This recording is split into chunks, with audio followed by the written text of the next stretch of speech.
Bienvenidos a la clase de física.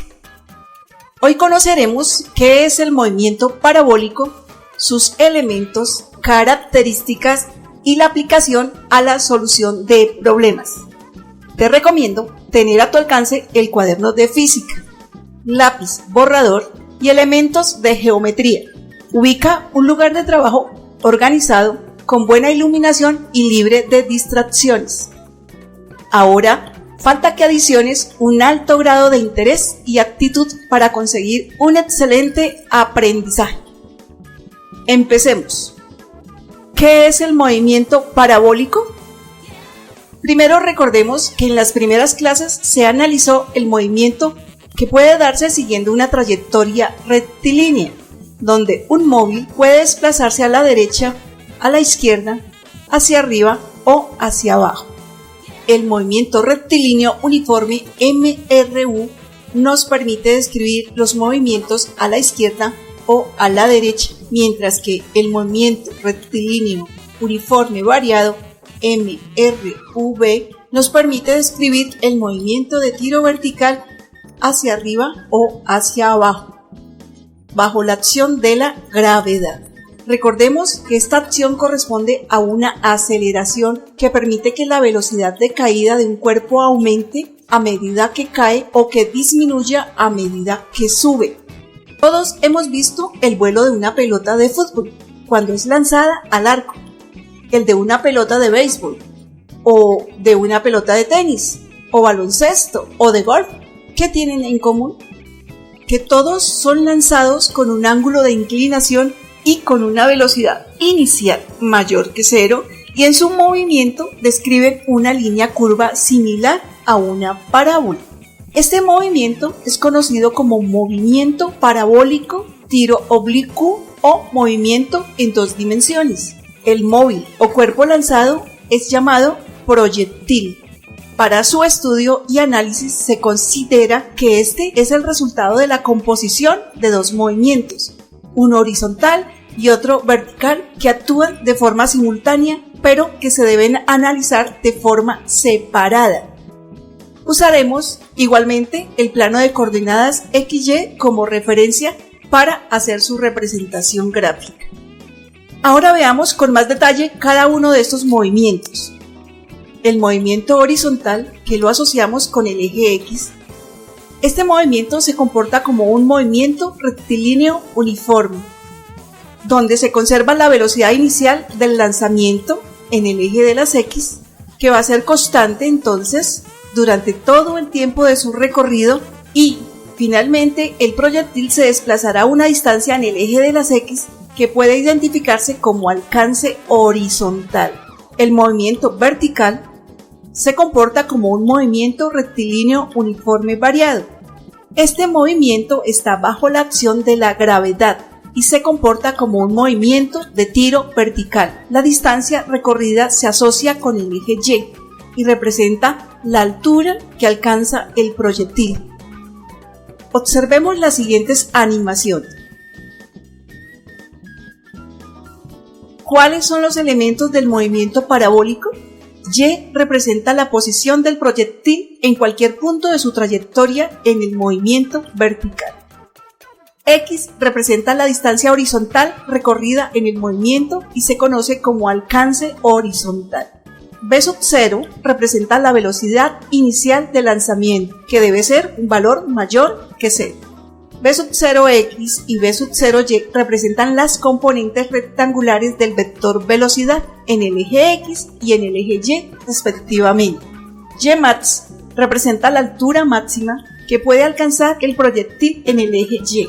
Velocidad final en Y representa la velocidad final de caída del proyectil.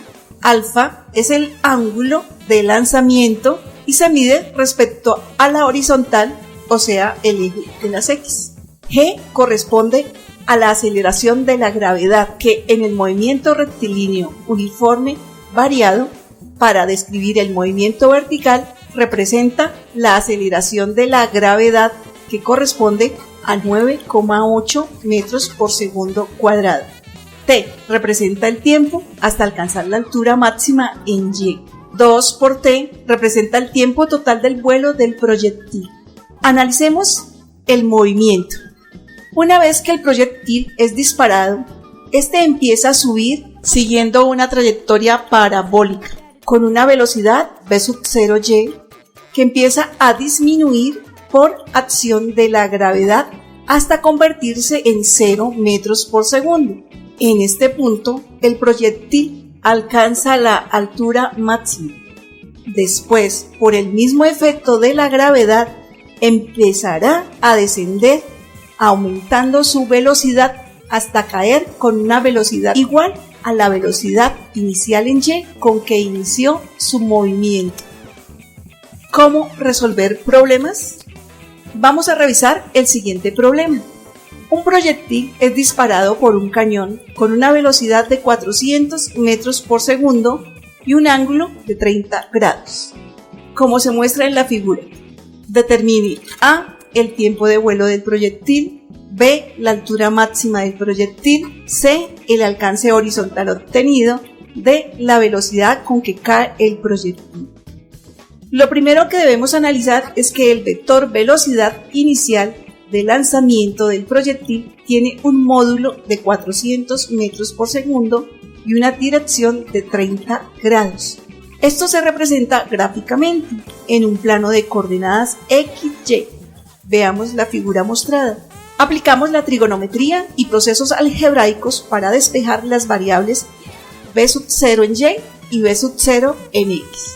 Podemos determinar el valor de la constante vertical v sub 0y es igual a v sub 0 por el seno de 30 grados, que es equivalente a 200 metros por segundo, y la componente horizontal v sub 0x, que es igual a la velocidad inicial por el coseno del ángulo 30. Esto corresponde a 346,4 metros por segundo.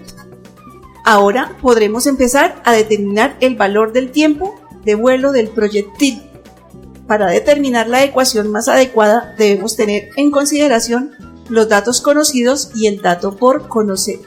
Observen, conocemos v sub 0 en y, v sub 0 en x y la gravedad.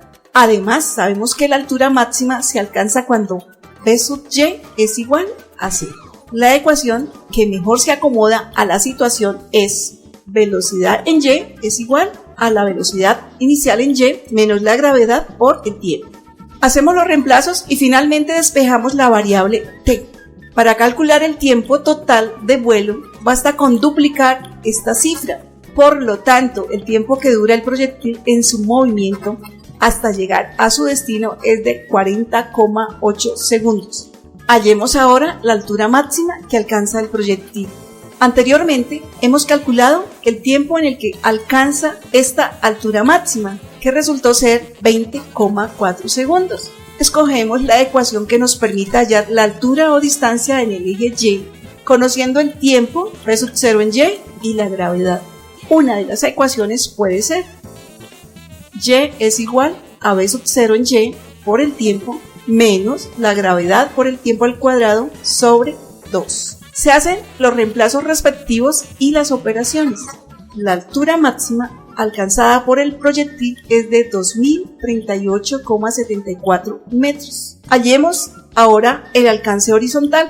Recordemos que esta distancia corresponde a la distancia desde el punto de salida hasta el punto de llegada. No olvidemos usar el tiempo total de vuelo, equivalente a 40,8 segundos, y que en el eje horizontal se desarrolla un movimiento rectilíneo uniforme, cuya velocidad es constante e igual a 346,4 metros por segundo. Aplicamos la ecuación básica del movimiento rectilíneo uniforme. Distancia es igual a velocidad por tiempo, donde la distancia está siendo representada por x y la velocidad por la velocidad sub 0 en x, que es la misma componente de la velocidad inicial en el eje horizontal. Se hacen los reemplazos y las operaciones correspondientes. La distancia total recorrida en el eje horizontal es de 14.133 metros por aproximación. Finalmente, hallemos la velocidad final del proyectil cuando llega a su destino. Tenemos los valores conocidos V sub 0y y la gravedad. Además, sabemos que cuando el proyectil termina su vuelo, la altura en este instante es de 0. Podemos reemplazar a y por 0. Usemos la siguiente ecuación.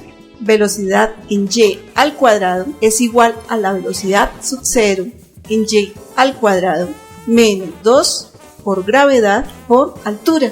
Al hacer los reemplazos y despejes respectivos, podemos comprobar que la velocidad final en y es igual a la velocidad inicial en y con que partió el proyectil.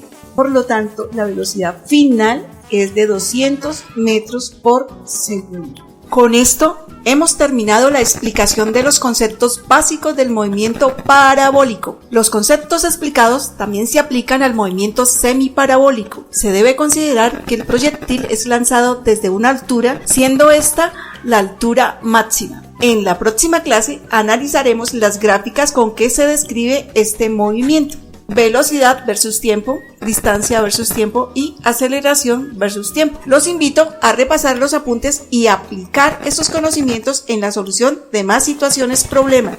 No olvides que la verdadera ignorancia no es la ausencia de conocimientos, sino el hecho de negarse a adquirirlos. Karl Popper.